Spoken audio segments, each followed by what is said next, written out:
Assalamualaikum warahmatullahi wabarakatuh. Perkenalkan, nama saya Sriwaningsi Umar dari kelas 1G dengan NIM 151423146.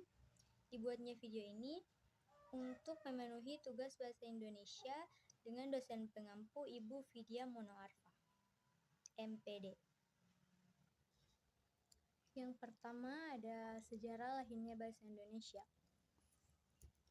Bahasa Indonesia adalah satu kebanggaan bangsa Indonesia. Sebagai sebuah kebanggaan bangsa, tentunya kita harus memahami sejarah lahirnya bahasa Indonesia. Kelahiran bahasa Indonesia merupakan rangkaian yang tidak terpisahkan dari usaha para pejuang dalam meraih kemerdekaan. Lahirnya bahasa Indonesia tidaklah semudah yang kita bayangkan, seperti mendapatkan durian yang jatuh dari pohonnya. Bahasa Indonesia lahir dan berkembang berkat perjuangan para leluhur bangsa.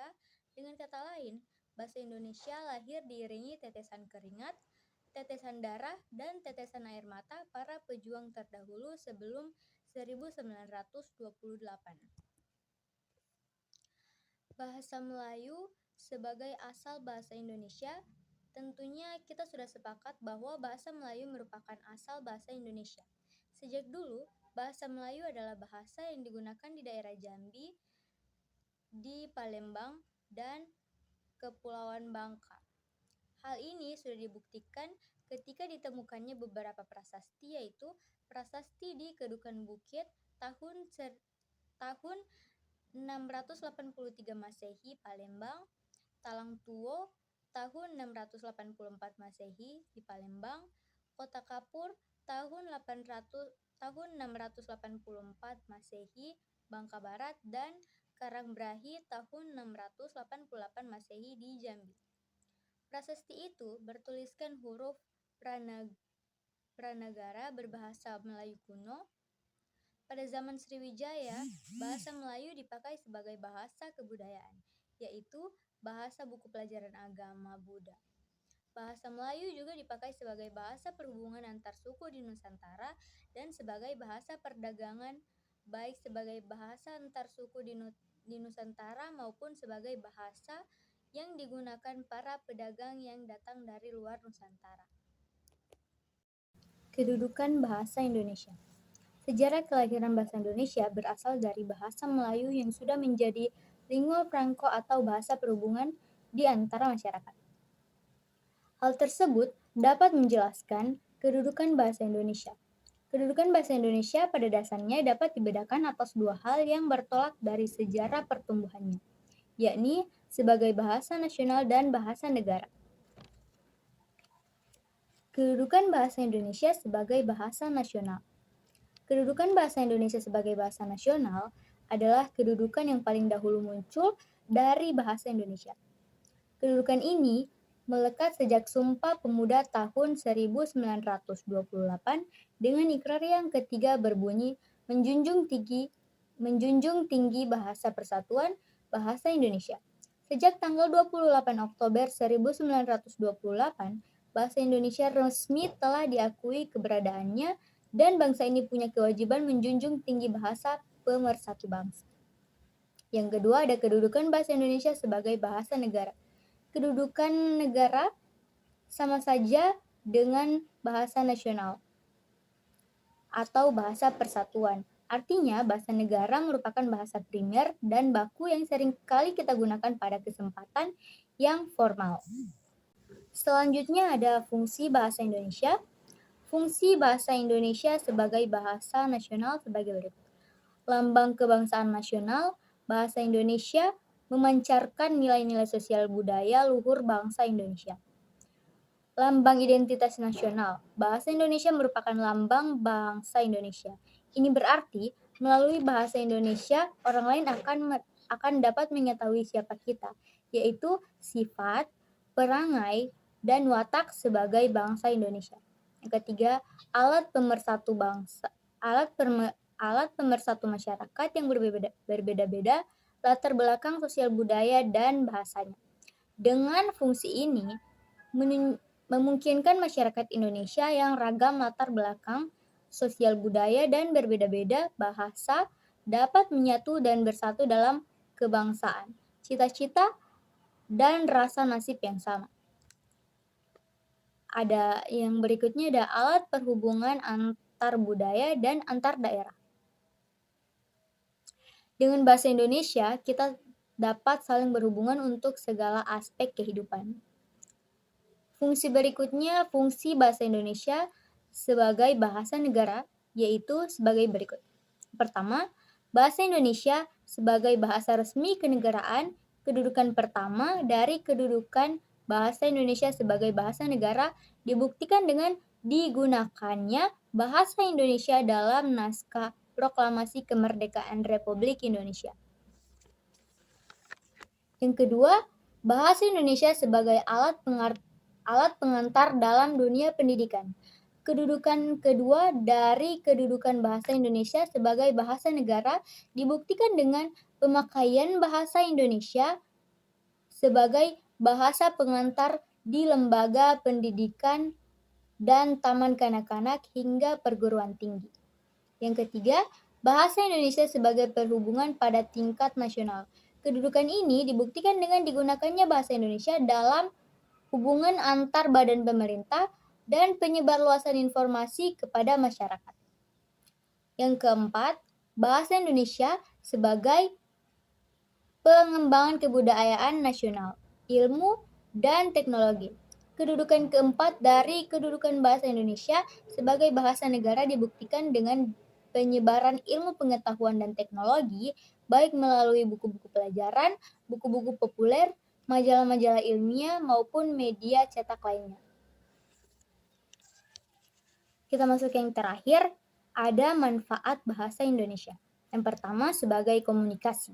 Bahasa Indonesia adalah bahasa resmi Indonesia yang digunakan oleh lebih dari 270 juta orang di seluruh negara.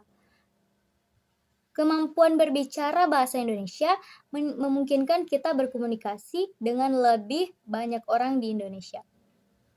Yang kedua, kesempatan mendapatkan pekerjaan. Bahasa Indonesia adalah aset berharga di dunia pekerjaan, terutama jika ingin bekerja di Indonesia atau dengan perusahaan yang memiliki hubungan bisnis dengan Indonesia. Yang ketiga, budaya dan wisata. Memahami bahasa Indonesia dapat meningkatkan pengalaman saat menjelajahi budaya dan tempat wisata di Indonesia. Yang keempat, ada pendidikan. Jika berencana untuk belajar di Indonesia atau mengambil program studi yang melibatkan penelitian tentang Indonesia, bahasa Indonesia akan sangat membantu. Yang terakhir, keterampilan multibahasa. Keterampilan bicara bahasa Indonesia bersamaan dengan bahasa lain akan membuat kita memiliki keterampilan multibahasa yang berharga dalam lingkungan global yang semakin berubah. Resume yang kedua yaitu resume ragam bahasa ilmiah. Pengertian ragam bahasa ilmiah. Ragam bahasa ilmiah adalah salah satu bentuk keragaman bahasa yang terbentuk dari cara penyampaiannya.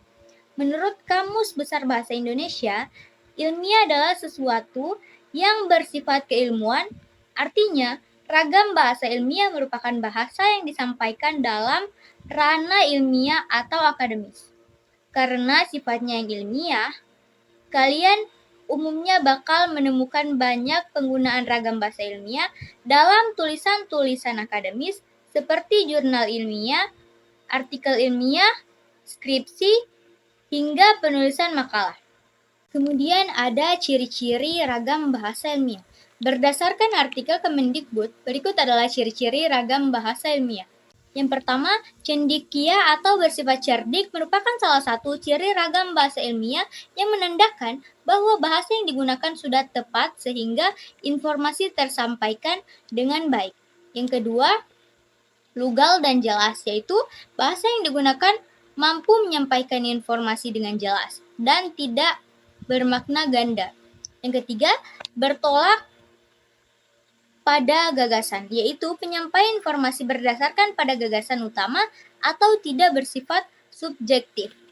Yang keempat, formal. Bahasa yang digunakan adalah ranah ini bersifat Yang keempat, formal. Bahasa yang digunakan dalam ranah ini bersifat formal dengan menggunakan kosakata baku yang sesuai dengan EYD atau ejaan yang disempurnakan dan PUEBI atau Pedoman Umum Ejaan Bahasa Indonesia. Yang kelima, objektif. Bahasa atau ungkapan yang digunakan dan tidak bersifat subjektif. Yang keenam, ada ringkasan dan padat. Bahasa yang digunakan tidak terbelit-belit sehingga informasi dapat lebih dipahami. Yang terakhir, konsisten. Penggunaan unsur-unsur kebahasaan seperti kosakata, tanda baca, dan ejaan konsisten. Yang ketiga, ada contoh kalimat ragam bahasa ilmiah. Teknik implementasi penulisan ragam bahasa ilmiah ini bisa dapat dilihat dari berbagai contoh kalimat ragam bahasa ilmiah dalam jurnal, skripsi, atau tulisan ilmiah lainnya seperti berikut ini. Bahasa yang objektif adalah bahasa yang menggambarkan suatu pengalaman bagi semua khalayak pemakai bahasa. Representasi pengalaman linguistik itu dipandang sama. Sebaliknya, bahasa subjektif menggambarkan sesuatu pengalaman oleh penulisnya yang berbeda dengan pengalaman yang dipahami oleh khalayak dalam memahami representasi pengalaman itu. Karena penulis membawa pertimbangan sikap, pendapat, dan komentar pribadi. Oleh karena itu, keobjektifan bahasa dapat ditingkatkan dengan meniadakan atau meminimalkan pendapat dan sikap pribadi tersebut. Yang terakhir, yang keempat, adalah kamus bahasa ilmiah. Kamus bahasa ilmiah sendiri merupakan ciri atau struktur kata yang umumnya digunakan dalam bahasa ilmiah populer. Umumnya, bahasa ilmiah populer menggunakan kosakata yang bersifat denotatif atau lugas dan tidak bermakna ganda supaya menyampaikan menjadi lebih efektif. Selain itu, istilah dalam ragam ilmiah juga bisa kalian lihat dari penggunaan morfemnya. Morfem adalah satuan gramatikal terkecil yang mempunyai makna. Morfem tidak bisa dibagi ke dalam bentuk bahasa yang lebih kecil lagi, yang dapat atau tidak berdiri sendiri. Sekian dari saya. Wassalamualaikum warahmatullahi wabarakatuh.